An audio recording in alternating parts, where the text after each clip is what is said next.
It all started back in 2015 on that fateful weekend when Harry and Prince Charles went to the grand opening of Soho House.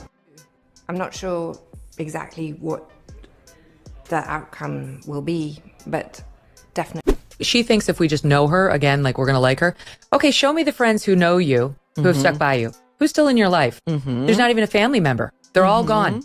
Everyone who knew you either fled from you or they were dumped by you because they weren't famous. They weren't Tyler Perry. They weren't Oprah, Gail, all these people who she didn't know at all, who she had at her wedding. George Clooney, I'm sure they were really tight, right? Like the people who did know her jumped ship. What if one of the most carefully protected modern royal narratives was never as solid as it appeared? What if the story that captivated millions of resilience, grace, and a glowing modern duchess was built on details that refused to stay consistent?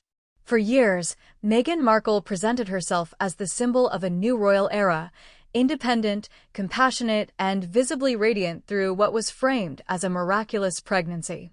The image was polished, deliberate, and widely embraced. But now, Piers Morgan, Britain's most relentless royal critic, has made it clear he isn't backing down.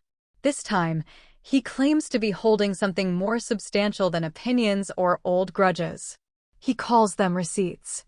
And once again, the internet erupted. Piers didn't ease into it. He walked onto his show with the confidence of someone who believes the tide has finally turned. With that familiar smirk, he suggested he had uncovered new material, documents, timelines, images. That cast doubt on the version of events the public had been told. He jokingly asked if there were any Meghan supporters in the audience, raising an eyebrow when only a single hand went up. The tone was mocking, but the message was clear. He believed the narrative was collapsing. According to Piers, this wasn't recycled tabloid chatter. He framed it as something deeper, allegedly leaked information, conflicting accounts, and visual evidence that didn't align. He dubbed it Pregnancy-gate, describing it as a royal mystery playing out like a streaming service thriller. In his telling, the inconsistencies weren't minor, they were fundamental.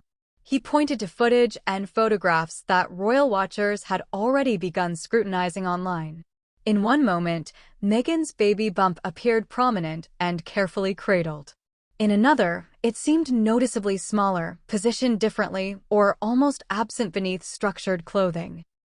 Piers and his guests openly questioned the shape, placement, and even color, treating the discussion like forensic analysis rather than casual commentary. Meghan's team, meanwhile, remained silent. No clarifications. No explanations. But in the age of social media, silence doesn't calm speculation, it accelerates it. And Piers leaned into that void, suggesting the real question was no longer whether he was right or wrong, but why the story kept resurfacing with more force every time. He argued that what he had just revealed could be the one scandal Meghan might never outrun. As the conversation escalated, attention shifted away from proof and toward pattern. Piers framed the controversy as less about what could be definitively proven and more about perception, proximity, and repetition. He positioned himself not as a rumor monger, but as someone exposing how certain questions were never fully answered. After months out of the spotlight, he returned with renewed energy, claiming fresh evidence that, in his view, dismantled the illusion entirely. He tapped documents on his desk as if presenting a case file, declaring that he had warned people all along. Clips of his commentary flooded TikTok, X, and YouTube within hours. Even those who disliked him admitted he knew exactly how to command attention. His delivery was calmer this time, measured, almost satisfied. He wasn't yelling. He was waiting. And that calm confidence unsettled people more than outrage ever could. Whether the evidence was conclusive or not almost became irrelevant. The narrative damage had already been done. A fire many believed buried was now roaring again. The focus returned to the pregnancy itself. Royal watchers revisited the decision Meghan reportedly made to avoid traditional royal medical protocols. She had spoken publicly about wanting a private, natural home birth at Frogmore Cottage. A modern departure from palace tradition that many praised at the time. But when the day arrived, the story abruptly changed. The palace announced Archie's birth at the Portland Hospital, a private facility favored by celebrities. There was no explanation for the shift.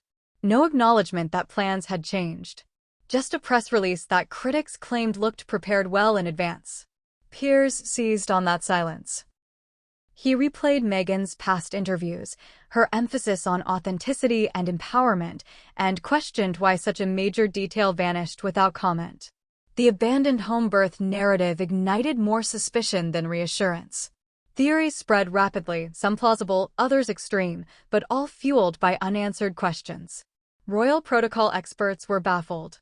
How could such a highly publicized plan simply disappear from the record?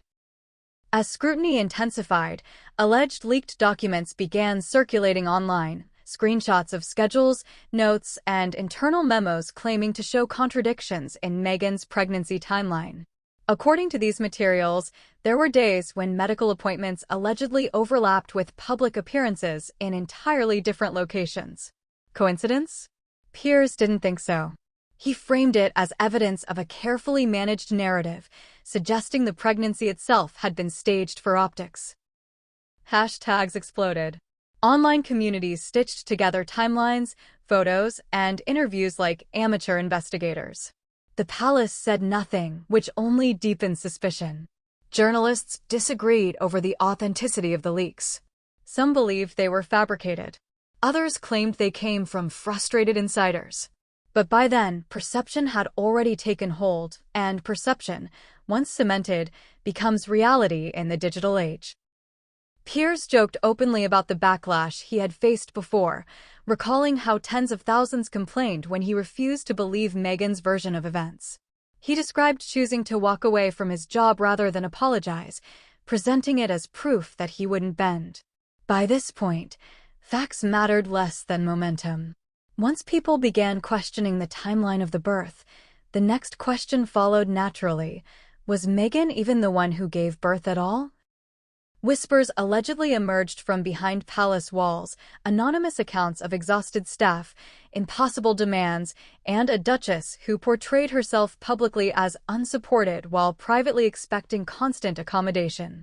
Piers transformed those whispers into headlines, arguing they revealed a consistent pattern: victimhood presented outwardly, while chaos unfolded behind the scenes. Online audiences began nodding along, saying the pieces suddenly fit together. What intensified the backlash were claims about Meghan's treatment of staff, rumors of emotional pressure, dismissals, and cold behavior. Supporters dismissed it as character assassination. Critics called it confirmation. Piers positioned himself as the reasonable observer while continuing to stoke the controversy with sarcasm and pointed remarks. Gradually, sympathy shifted. Admiration turned into skepticism. Silence stopped looking strategic and started looking damaging. When accusations resurfaced yet again, Meghan and Harry disappeared from public view. No statements, no interviews, no carefully sourced denials. Just quiet. And in the online world, that kind of silence feeds speculation rather than ending it. Forums erupted.